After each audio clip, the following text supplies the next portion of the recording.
あなたはもう忘れたかしら。赤い手ぬぐいマフラーにして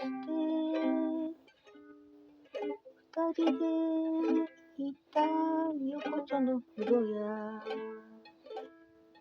一緒に手を持っていったのに、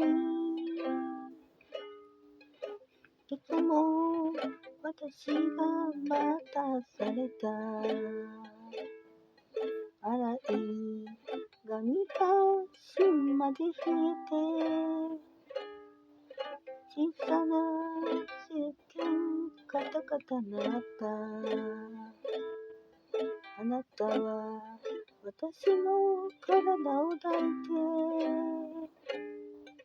冷たいねって言ったのよ。若かったあの頃、何も怖くなかった。